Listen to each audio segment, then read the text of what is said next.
Hi, this is Jackie Curran, and I'm here to talk about my findings and implications for my cultural performance analysis paper.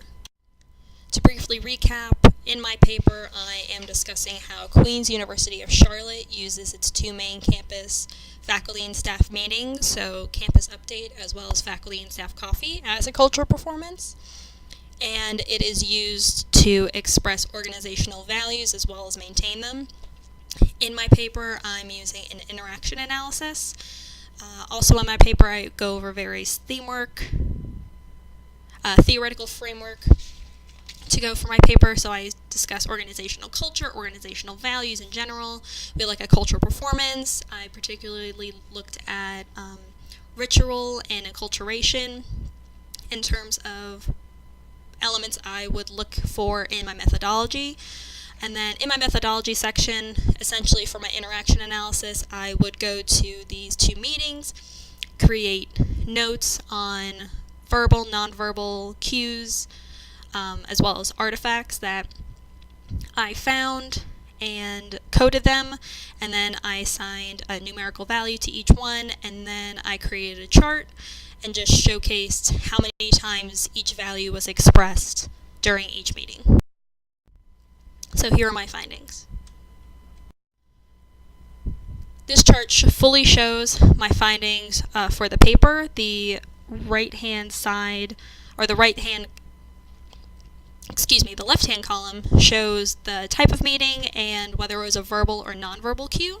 And then across the top horizontal line, I gave a value for value 1 through value 5, and that'll make more sense in a few minutes when I go over the PowerPoint.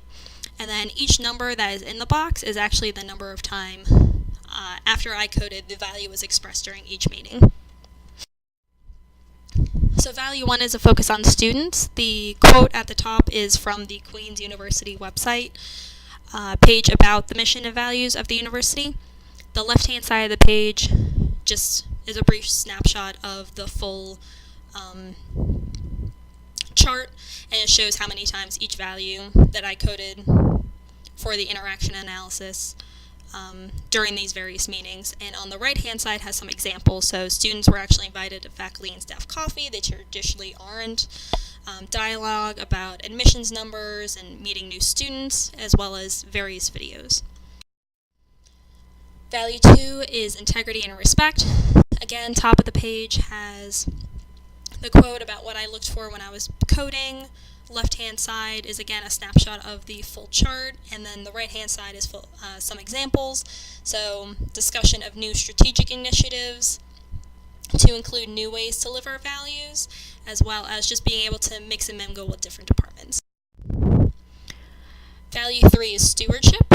Again, the quote at the top is from the Queen's website. It's mainly about our resources, reputation in the community, and some examples of how this was expressed was there was an announcement about an increase in our endowment, as well as a virtual tour of a new fine arts building was provided.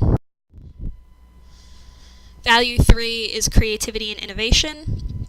Some examples of this expressed during the meetings was there's a new initiative to give back through Digital Charlotte, through community engagement in order to provide digital literacy, JBIT proposals, and much more.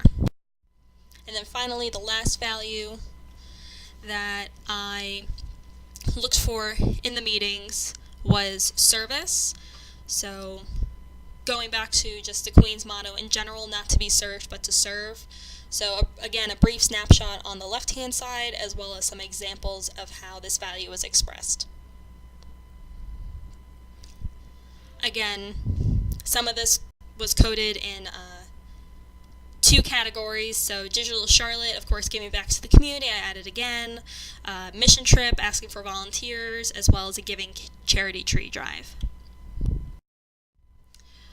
So why is this important? Why did I just talk about my findings? What was the reason for doing this paper? So some of my key findings / themes is that Queen's does use these meetings as a way to express and maintain cultural values throughout campus. Through each meeting, I was able to find at least one example of each of the key 5 values that are on the Queen's website and what the faculty and staff are supposed to live by every day. One of the practical implications or findings that I found was I was quite shocked, however, to see how much of a, not discrepancy, but how many times certain values were viewed or expressed compared to others. So I knew that a focus on students as well as creativity and innovation would be high, just because, we're a university, we've just gone through a new branding cycle, so those are 2 things that are kind of at the forefront of everyone's mind. However, I was shocked to see that especially service wasn't expressed more throughout both of these meetings, especially since Queen's motto is not to be served, but to serve.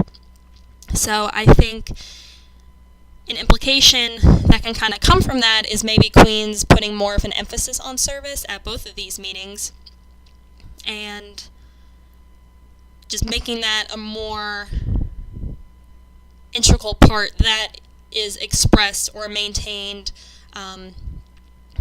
during these various meetings. The third finding that I found was there were a lot more values expressed during campus update compared to faculty and staff coffee. I simply think that goes back to the amount of time / the format of each meeting. Campus update, you have a much more rigid kind of schedule on it. It's a full hour. The president's office puts it on. I talked about in my paper, it's usually in one of the grander spaces, so it just feels like there's more heft and importance to it, while faculty and staff coffee might be a little bit more casual or lax, and the announcements can be varied and anyone can talk about them, while campus update, there's a very strict kind of outline of what's to be talked about. So while there were other findings in my paper, those were the top 3 that I found to be the most interesting, and there are definitely ways to improve upon it, and how Queens can use or continue to use these campus meetings in order to express and maintain organizational values. So thank you so much for reading my paper and listening to my presentation. I hope you enjoyed it and learned a little bit more about cultural performance. Thank you so much.